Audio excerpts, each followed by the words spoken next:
700 crore rupees. Today it is 45,000 crore rupees. The number one.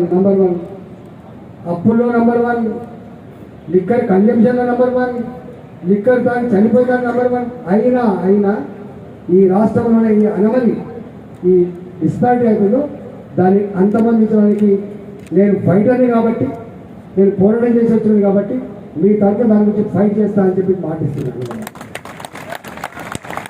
Number 2, ఇవాళ ఆర్మీలో పనిచేసే వాళ్ళు హ్యాండ్ టు మౌతే ఉంటుంది. వాళ్ళ కుటుంబాన్ని పోషించుకుంటే తప్ప వాళ్ళ పిల్లల్ని మంచిగా చదివించుకొని వాళ్ళు పెద్దగా కావాలని మంచిగా కావాలని కోరుకోవడం తప్ప కోట్ల రూపాయలు సంపాదించుకునే ఆస్కారం లేదు.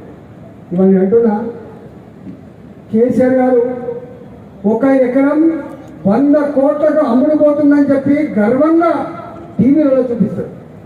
మరి 100 కోట్లకు ఎకరం ఉన్నటువంటి హైదరాబాదులో ఈ గడ్డను నమ్ముకొని ఆర్మీలో పనిచేసేటైన వాళ్ళకు ఒక 50 గజాల జాగా కొనుక్కునే స్తోమత ఉంటుందా మీరు చెప్పండి? ఉంటుందా?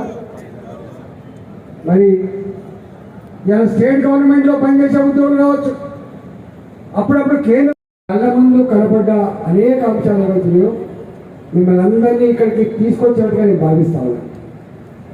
కాబట్టి ఈ కార్యక్రమంలో పాల్గొంటున్న మేజర్ జనరల్ ఏ శ్రీనివాసరావు గారు, వింగ్ కమాండర్ టీజే రెడ్డి గారు, బ్రిగేడియర్ డాక్టర్ టి రామయ్య గారు, కల్నల్ డాక్టర్ శ్రీనివాసరావు గారు ప్రెసిడెంట్, వెటరన్ జగన్ రెడ్డి గారు, వెటరన్ గోపు రమణారెడ్డి గారు, సబ్ మేజర్ పిఎస్ఎన్ స్వామి గారు, లెఫ్టినెంట్ కల్నల్ స్వర్ణారెడ్డి గారు, మా నాయకులు नहीं है, 1 लाख एक पेंशन हो चुका है. जैसे बताते हैं कि यहाँ पर जो झुग्गी झोपड़ियाँ हैं वहाँ पर कुछ समस्याएं हैं और लैंड का कुछ समस्याएं हैं.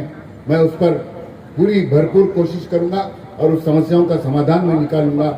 और जो जिनके वजह से ये भारत देश में हम चैन से सो सकते हैं उनके लिए हम काम नहीं करेंगे तो और किसके लिए काम करें? अभी की कंटोनमेंट में भारतीय जनता एक उल्लेख में करना चाहता हूं. जो प्रधानमंत्री है वो आपका परिवार है.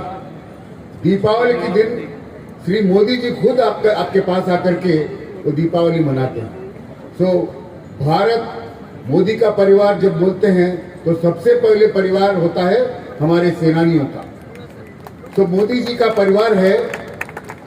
मुझे अवसर मिला है कि आपका भी मैं परिवार का एक सदस्य होने, श्री हनुमान चौधरी जी को, मेरे बचपन के मित्र Shri major general NS Raut ji को और सारे यहाँ पर जो सेनानी हैं उनको और सारे संसार के जो जाने जाते हैं सारे संसार के सर्वोत्तम सेना कर्मचारियों को और सेना नायकों को मैं चरण स्पर्श करते हुए आपको मैं अभिवादन करता हूं.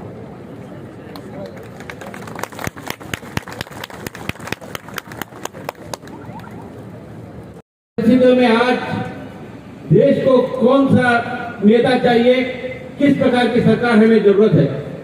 हमने देखा है कि कई 55 साल से ज्यादा कांग्रेस की सरकार ने देश पर शासन किया था और इस देश में उन्होंने क्या दिया. मुख्य अतिथि ईटनगर राजेंद्र जी जो हमारे मलकाजगिरी लोकसभा क्षेत्र के उम्मीदवार हैं, उनके साथ डॉक्टर वंकी तिलक भी हैं जो विधानसभा सिकंदराबाद कंटोनमेंट के उम्मीदवार हैं, और कई पूर्व सेनानी जो विविध पदों पे काम कर यहाँ पर आज बसे हुए हैं मलकाजगिरी क्षेत्र में. मैं सबसे पहले आप सबका आभारी हूँ कि आप सब ఎన్నడూ ఓటు వేయని వారు, ఎన్నడూ రాజకీయాల గురించి చర్చించని వారు మొట్టమొదటిసారిగా బయటకు వస్తున్నారు. కారణం ఏంటి?